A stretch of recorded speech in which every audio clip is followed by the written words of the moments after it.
Olá, seja bem-vindo ao FURB Pesquisa, o nosso espaço de bate-papo sobre conhecimento científico produzido na universidade. O nosso tema de hoje é a balneabilidade da costa catarinense. Um grupo de pesquisadores aqui da FURB tem se dedicado há vários anos a estudar as condições de balneabilidade dos municípios da costa catarinense e também a legislação que incide sobre esse tema. Para falar sobre esse assunto, a gente recebe aqui nos estúdios hoje a pesquisadora Giuliana Francesca Marchetti. Ela é estudante, do curso de Medicina Veterinária e uma das bolsistas desse projeto de pesquisa. Bem-vinda, Giuliana. Muito obrigada pela presença. Obrigada. Bom, a gente recebe também o professor Nicolau Cardoso Neto.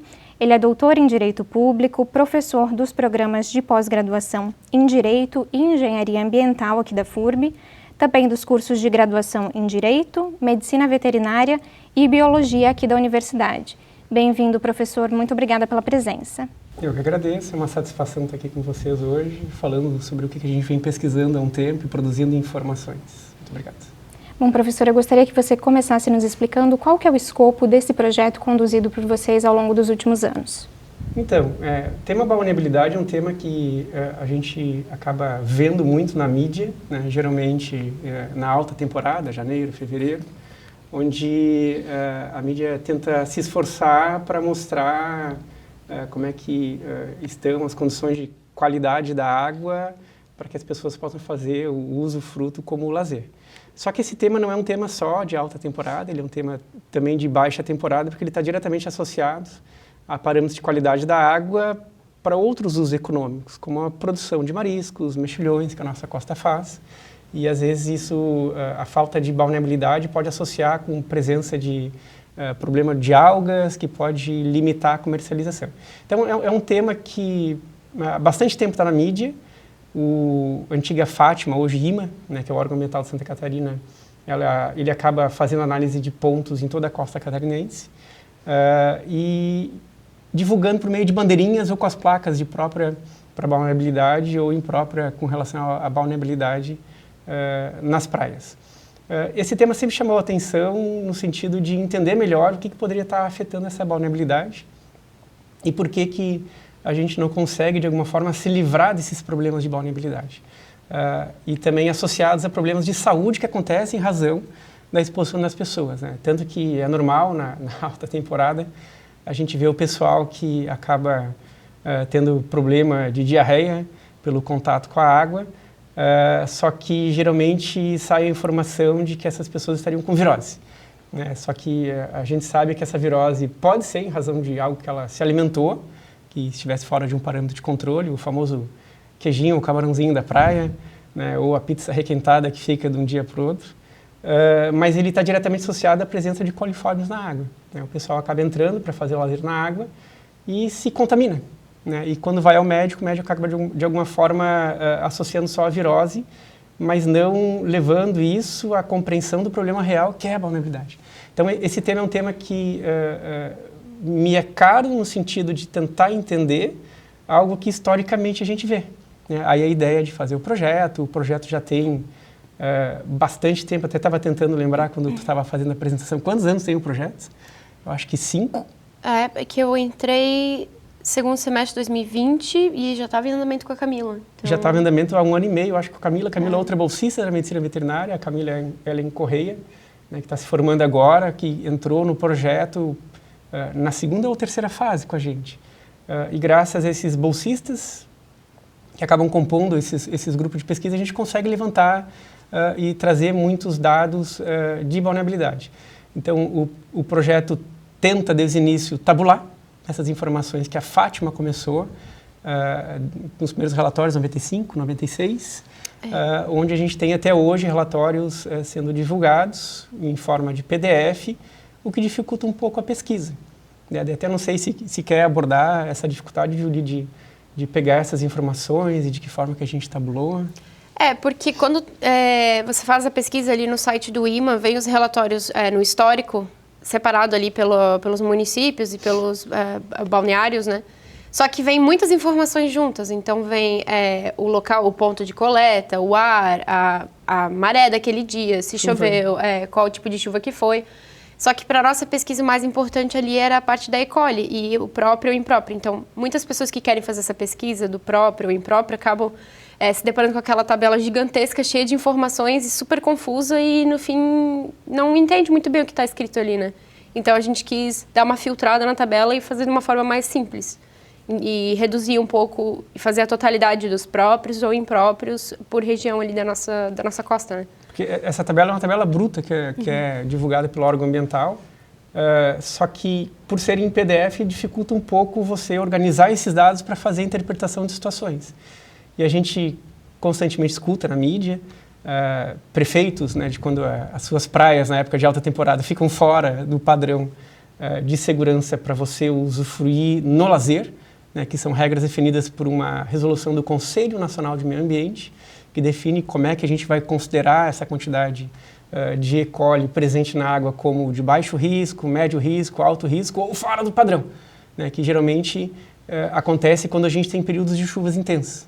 Né. Em tese, né, essa chuva intensa acaba lavando o rio e levando para a beira da praia toda aquela sujidade que tinha nos seus mananciais, nos seus corpos hídricos. Então desce não só o esgotamento sanitário que não foi tratado, mas desce resíduos sólidos, ou qualquer outro tipo de resíduos que o sistema industrial possa, de alguma forma, estar lançando naquele espaço. O que concentra demais nesse período de tempo, essa E. coli, o que extrapola e aí já faz o ponto mudar de se ele tivesse com balneabilidade para não balneável naquele próprio momento. Então a gente vê até as próprias prefeituras, algumas de cidade grande aqui do nosso litoral, que a gente acabou tabulando o litoral catarinense inteiro. Pegamos diferentes regiões que são criadas por lei própria e em cima de cada uma das regiões a gente começou a tabular esses dados do bruto, aquele que estava dentro do órgão ambiental, para que a gente pudesse começar a interpretar essas informações e entender. É realmente a chuva forte que faz com que nós tenhamos esse ponto fora da balneabilidade ou esse ponto está fora o ano inteiro? Então, com essa depuração que a gente foi fazendo, a gente começou a perceber que tem pontos que ficam fora do padrão de vulnerabilidade o ano todo. Não é um problema da chuva, é um problema associado à falta de saneamento básico. O que fez com que nós fizéssemos um segundo projeto, que a Julie também participou, até eu acho que foi por esse projeto que tu entrou primeiro, né, Julie? Que era o projeto de tabular a partir de uma leitura das prefeituras quais eram as informações de saneamento que a gente tinha. Não pegar dado próprio que existe do governo federal ou de institutos que divulgam, mas como indivíduos pesquisando no site e procurando de alguma forma essa informação, porque são informações sobre tratamento de esgoto, água potável para o consumo, resíduos sólidos, e ali, por diferentes leis que a gente tem no Brasil de acesso à informação, de divulgação de dados, ou mesmo vinculando a Política Nacional do Meio Ambiente, que trabalha com o Sistema Nacional de Meio Ambiente, onde eu tenho que gerar o dado para interpretar. Então, a gente, dentro da universidade, está procurando, de alguma forma, fazer essa organização de dados e tentar vincular não só a balneabilidade, que parecia só lazer, mas associando a outras políticas públicas ambientais que a gente tem, que tem uma relação direta, ou às vezes indireta, licenciamento ambiental de uma indústria, ou do próprio acesso ao recurso hídrico para captação e distribuição, de pontos que possam estar com a qualidade alterada quando água doce, salobra ou salina. Então, a gente tem um suporte jurídico muito interessante, que determina uma segurança jurídica para aplicação e compreensão desses problemas, mas que a sociedade está distante. Então, além da questão do saneamento, a gente ficou muito claro para nós a própria dificuldade do indivíduo em entender o que é isso. Porque parece algo só da ciência, só dentro da universidade, mas não. A ideia é tentar traduzir isso. E até a gente tenta, de alguma forma, acabei mandando um projeto para o programa Lúcia, para o projeto Lúcia Sevignani, que teve aqui junto à MIP, onde a ideia era traduzir esse conhecimento técnico de uma forma palpável. Então, foi feito tirinha, mais ou menos contextualizando que existe norma, parâmetros para que a gente identifique o que é essa balneabilidade ou não. Num primeiro momento, o projeto começou com o dado na unha, né, Julie? Uhum.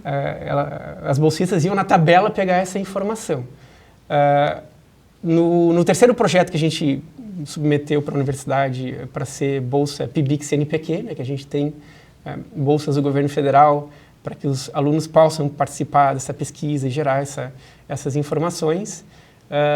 Por uma curiosidade ou coincidência gigante, né, o namorado de uma das bolsistas, da Ariadne, que é formado em economia aqui na FURB também, o André, que sabe mexer no Excel, né, pessoas louváveis, né, que sabem fazer a fórmula e identificar como funciona aquele programa.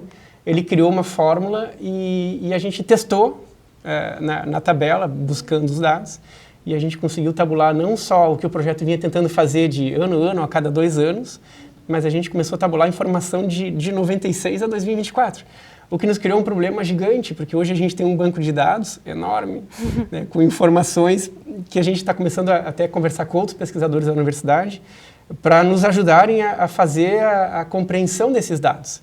Né, porque o dado do dado bruto que tinha no órgão ambiental para o início de organização, a gente fazia pontualmente, testava, né, a gente testou primeiro na Costa Esmeralda, lá com a Camila, depois a Júlia entrou, o que de alguma forma a Luísa acabou pegando para o projeto de dissertação de mestrado dela no programa do Direitos, que acabou depois dissertando em cima de dados que a gente acabou tabulando para a cidade de Bombinhas, né, em cima do projeto que a gente fazia da Costa Esmeralda, que é Bombinhas, Porto Belo e Itapema, para a gente tentar entender essa dinâmica dessas informações e vincular a balneabilidade. E a partir da fórmula do André, até não sei se tu quer me ajudar, Julie, que às vezes a questão prática, né, vocês se debruçaram em cima da tabela, né, mesmo que a gente tenha criado uma fórmula, uma regra para buscar o dado, erros aconteciam. Sim, bastante.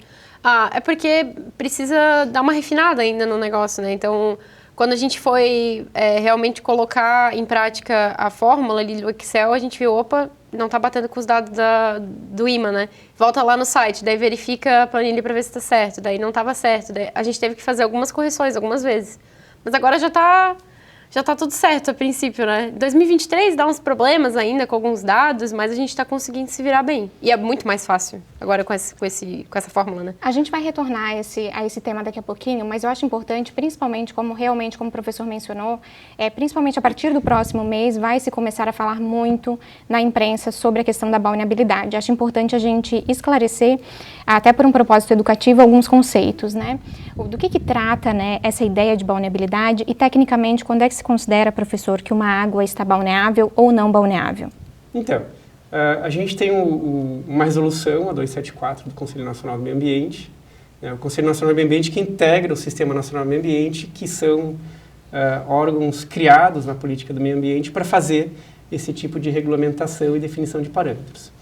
Ali na norma a gente tem especificado que são feitas leituras. Em cima dessas leituras a gente pega um histórico de 5 leituras passadas.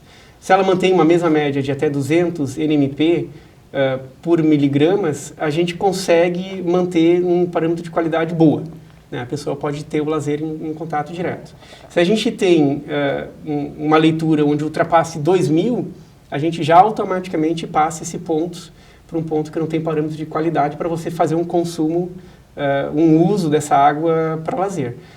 Então, essa dinâmica de leituras, ela vai levar em consideração histórico, um período histórico de tempo, para fazer com que nós tenhamos a definição desses dados. Curiosamente, a gente teve, há 2 anos atrás, um dos prefeitos aqui da nossa região, até do litoral muito próximo a nós, que queria mudar essa forma de análise, porque ela leva em consideração histórico.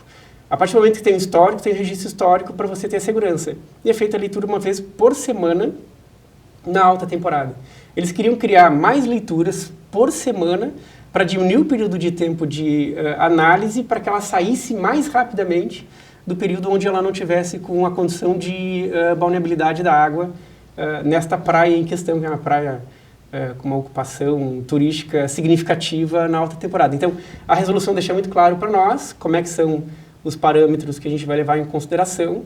Né? Aqui até eu confesso que são informações químicas, né? Eu sou formado em Direitos. Se nós tivéssemos trazido aqui, de repente, um químico para nos ajudar a fazer a explicação, ou alguém da engenharia química, né? O Thiago Caí, que aí estiver me vendo aí, meu querido, me ajuda depois, né? A gente poder fazer essa descrição de como é que são feitas essas análises de laboratório. Né? A gente acaba pegando dados pronto do IMA, a verificação a partir da norma para ver como é que é feita essa padronização. E o que a gente pode destacar ao longo de todo esse processo de pesquisa em termos dos principais resultados já obtidos por vocês, Juliana? Bom, na primeira parte, no primeiro projeto que a gente fez lá com a Camila ainda, que é mais essa questão do próprio e impróprio, a gente viu que, como o professor falou, nem sempre a grande quantidade de chuva vai implicar na água estar imprópria daquela praia, né? Isso foi um dos quesitos que a gente encontrou. Outras coisas que a gente verificou, aí seria no outro projeto que eu fui como bolsista, que é aquele de fazer pesquisas como uma pessoa leiga, né, para saber sobre esgotamento, sobre os resíduos sólidos e sobre o abastecimento de água, é que é difícil encontrar informações de fácil acesso. Essas informações, elas existem? Sim, elas existem. Ninguém diz que elas não estão ali para acessar. Elas existem. Mas como uma pessoa leiga acessando a internet para querer ter acesso a essa informação de uma forma rápida e fácil, é muito difícil. Eu tive que pesquisar certas informações ali em planos do município, assim, sabe, para gerenciamento do município. PDFs longuíssimos em municípios que são muito grandes aqui da nossa costa e que deveriam ter uma informação bem clara e bem uma certa, transparência assim. maior desses dados, né? Então, esse foi acho que o principal, assim, daquele projeto. E até teve a curiosidade, esse projeto também trouxe uma outra questão bem interessante, que é a população fixa e população flutuante. Porque quando a gente faz o plano de saneamento, boa parte dos municípios leva em consideração a população fixa. Só que a gente pega alguns municípios do nosso litoral, que são municípios segunda residência, né, onde as pessoas têm casa de praia, ou às vezes até investem para fazer aluguel de temporada nessas residências para turistas que venham até esse local.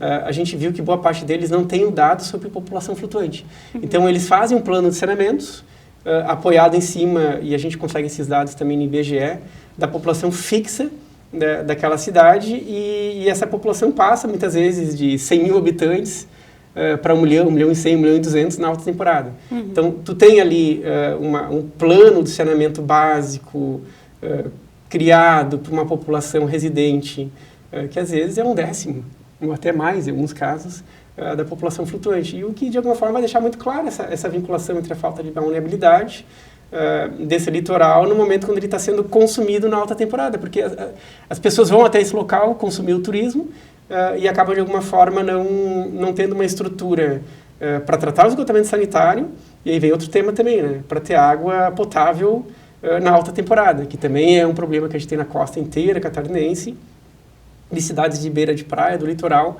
que na alta temporada ficam sem água, né? Ou alguns bairros da cidade que acabam tendo uma dificuldade de água. E até outra questão curiosa, outra aluna do mestrado do Direito, a Luciane, que agora é doutoranda do programa Engenharia Ambiental, ela trabalhou com o tema de mineração sustentável, e ela analisou alguns tipos de mineração que são feitas aqui, em especial próximos ao Vale do Itajaí, ou melhor, dentro do Vale do Itajaí.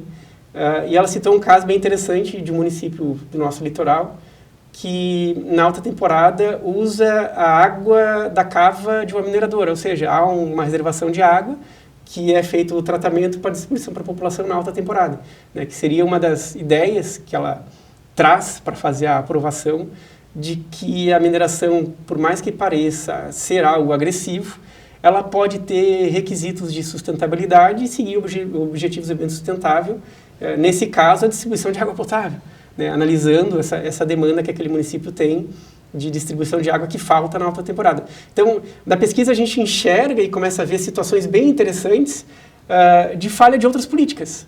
O que vem a Ariadne agora, né, que é a bolsista que está no projeto junto com a gente, que tem o Eduardo, que teve a Martina, que teve a Camila, que teve, me desculpa, gente, esqueci o nome de todo mundo, que passou tanta gente pelo teve projeto. Muita gente. Muitos como voluntários, né, sem receber nenhuma remuneração. Alguns com remuneração, bolsa PIBIC, CNPq ou bolsistas do próprio mestrado em Direitos. Mas que traz para a gente uma necessidade de a gente entender melhor esses dados. Então, trabalhar com a vulnerabilidade é trabalhar com temas como saneamento, trabalhar com temas relacionados à própria mineração, como a Lu acabou trazendo para a gente. A Luísa, que trabalhou o próprio município de Bombinhas, analisando esses dados de vulnerabilidade e vinculando ao direito ao meio ambiente ecologicamente equilibrado, né? Daí a gente vai para dentro do contexto técnico da questão ambiental ou do direito ambiental brasileiro, e tu começa a ver como fazer essa aplicação. Sair de dentro da teoria e ir para a prática. Né? Demonstrar de que forma que a gente pode dar suporte para a definição ou criação de políticas públicas. A gente tem bons exemplos, uma outra aluna do direito aqui do mestrado da FURB a Oliana, que pegou e trabalhou com o Timbó, e a forma organizada que esse município está fazendo por meio de uma cooperação entre diferentes municípios para gerenciar o saneamento básico de forma mais organizada e barata. Porque nem todo município pequeno consegue ter uma estrutura tão grande de produção de dados, informação ou de criação de políticas públicas, porque eles têm uma receita limitada. Eles têm uma população limitada, que são os residentes, mas temporários, que a população flutuante é muito alto. E como criar receita, né, para fazer essa gestão? Bombinhas criou a famosa taxa ambiental, que até por publicações que a gente fez aqui pela FURB, junto com a Luísa Sens, né, que foi a orientanda do direito, que publicou o livro em cima de dados de Bombinhas, que a gente publicou alguns artigos criticando essa taxa. Né, porque a ideia da taxa de Bombinhas foi em cima da taxa de cobrança para entrada em unidades de conservação. Que eu tenho um plano de manejo para fazer a gestão desse valor econômico e, a partir disso, utilizar a gestão dessa unidade de conservação. Bombinhas inovou e trouxe essa taxa para a cidade. É interessante? Pode gerar problema? Sim.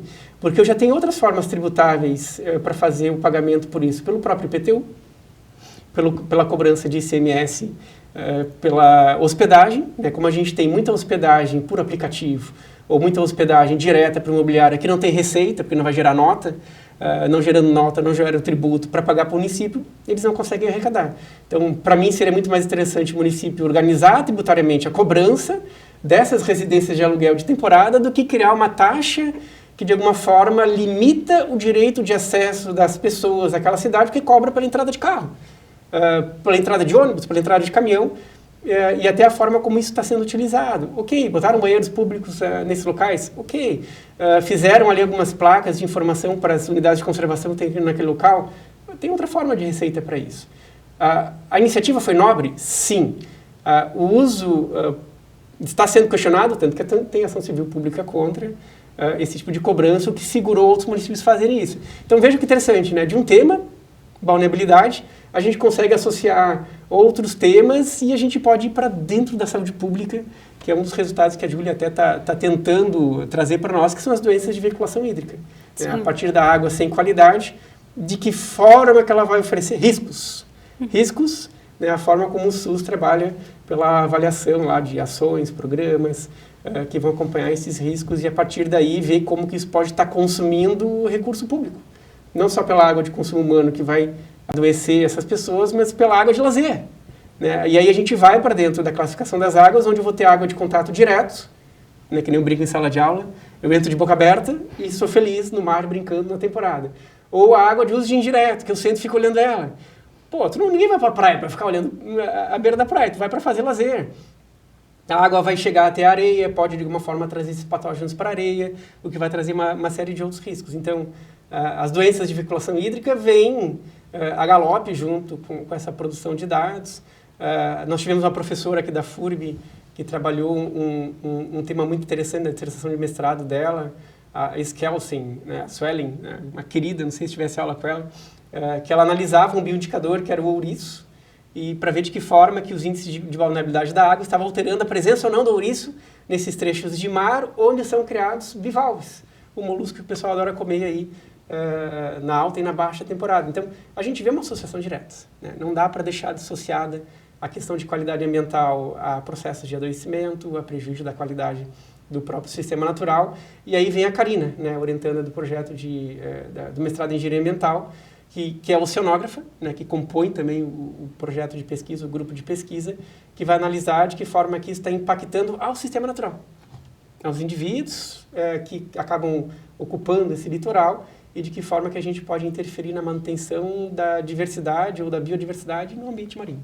A gente tem influenciando nessa questão da balneabilidade, a questão do aumento da população nessas cidades costeiras de Santa Catarina, a questão de, eventualmente, o volume de chuva, mas, sobretudo, a gente pode afirmar que a questão principal que torna, muitas vezes, muitos pontos da costa catarinense, deixa esses pontos com água imprópria, é a falta de saneamento básico, professor? Com certeza. E até, tu falando agora, semana passada a gente teve reunião do Comitê de Bacia, né, na quinta de manhã, que foram mostrados dados de turbidez da água, um relatório bem interessante que vai estar diretamente associado com o parâmetro de qualidade da água para fazer captação, tratamento e distribuição de água.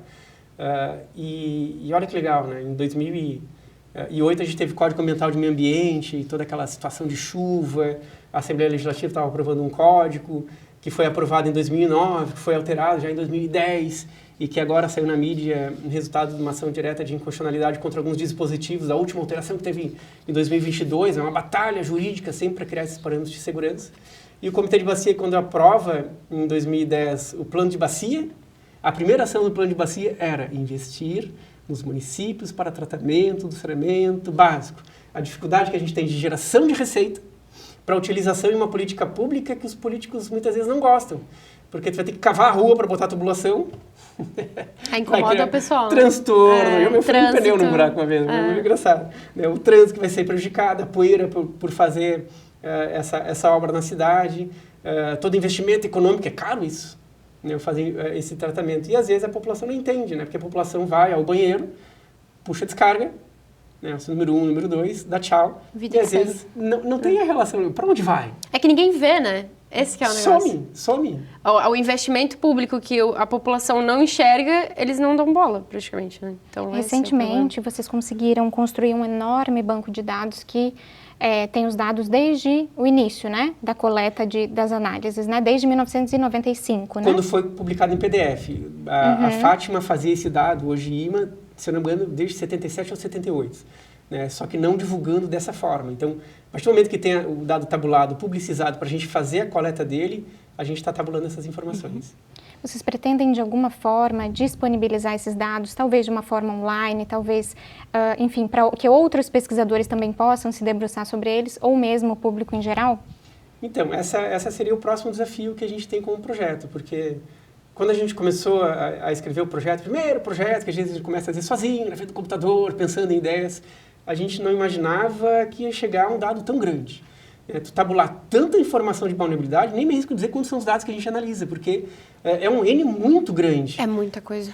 E aí vem a dificuldade, como é que tu publica isso? Qual é a revista científica que vai receber um artigo científico com um dado tão grande para divulgação? Então, a gente está enfrentando hoje um problema que é ter um dado grande. É um problema bom, né? Porque a gente produziu uma informação. Ideias que já surgiram, né? Quem sabe fazer um aplicativo, né? Onde a gente tem uma regra, criar um algoritmo, ou uma regra no próprio Excel, para que quando tu dê o parâmetro de busca de tipo de chuva ou dado de vulnerabilidade em cima dessas informações dos pontos do litoral, ele possa gerar isso para pesquisadores. Que daí a ideia não é só traduzir o dado para o conhecimento público, mas tabular o dado para ser usado em pesquisas científicas. Então a ideia é tentar pegar esse banco de dados, mostrar como é que a gente gerou cada uma dessas tabelas, publicando por meio de um livro, que a gente já conseguiu, com que uma editora, a Lumen Iuris, nos apoie, né, com um custo zero para o projeto, e faça a divulgação desse livro, onde cada um dos bolsistas está escrevendo um capítulo. Tivemos também pesquisadores convidados, alguns já aceitaram, outros estão ainda analisando se vão compor ou não, e publicar um livro sobre o projeto, né, mostrando essas diferentes fases, a forma como fez a evolução da primeira fórmula de análise de tabulação, a segunda fórmula agora com o resultado do Excel do André, que conseguiu formular, né, e é uma coisa de louco, porque eu admiro gente que sabe usar Excel, né, você que sabe usar Excel, muito obrigado. A gente usa às vezes as fórmulas básicas, mas é uma baita ferramenta de produção de informação. E também estou convidando alguns pesquisadores aqui da FURB, né, que estão acabando mestrado, estão acabando doutorado, que vão ajudar a compor uma nova fase para pegar o dado bruto e tentar, a partir dele, começar a fazer a produção e discussão de informação em cima desses dados brutos, né? Quem sabe, de repente, pegar um município, uma região, e tentar entender por que esses pontos estão fora o ano inteiro e fazer a vinculação diretamente com o saneamento. Porque a gente tem esse dado, mas a gente precisa investigar e demonstrar esse dado cientificamente para que a gente possa vir a exigir do poder público realmente a construção dessas políticas públicas. A nossa hipótese inicial, sim, era possível criar os dados. A nossa resposta é, a gente tem um banco de dados gigante. Então, o aplicativo é uma forma. A gente também pensou em criar, quem sabe, uma startup para jogar a ideia para investidores e a partir dessa ideia criar uma ferramenta que sirva de modelo, mas não só para a vulnerabilidade, mas para outros padrões ambientais, como atmosféricos, que a gente está passando agora com queimadas, e a gente consiga organizar esse dado para um aplicativo de forma que a pessoa possa consultar e entender o que são esses critérios, transição da norma, como informação para o público em geral, quanto se eles estão bons, seguros ou não. No programa de hoje nós conversamos com a pesquisadora Juliana Francisca Marchetti, ela é estudante de medicina veterinária, uma das bolsistas, né, desse projeto de pesquisa que investiga as condições de vulnerabilidade da costa catarinense. Muito obrigada, Juliana, pela presença. Obrigada por receber a gente aqui hoje para a gente estar falando sobre o nosso projeto e divulgar a nossa pesquisa científica aqui na FURB, que é muito importante, né? Obrigada. E nós conversamos também com o professor Nicolau Cardoso Neto, ele é doutor em Direito Público, professor dos programas de pós-graduação em Direito e Engenharia Ambiental aqui da FURB, e também da graduação em Direito, em Medicina Veterinária e em Ciências Biológicas. Muito obrigada, professor, pela presença. Olha, é uma satisfação, obrigado pelo espaço. Aqui a gente está fazendo com que a universidade seja realmente ensino, pesquisa e extensão. Esses resultados dentro da academia que a gente vai procurar agora levar tecnicamente como produção científica e também abertamente para a população, para que eles possam usufruir resultados realizados dentro da universidade. Muito obrigado. A gente agradece também a você pela sua companhia e te convida a acompanhar as outras edições do FURB Pesquisa, todas disponíveis no canal da FURB no YouTube. O programa de hoje termina aqui. Até a próxima.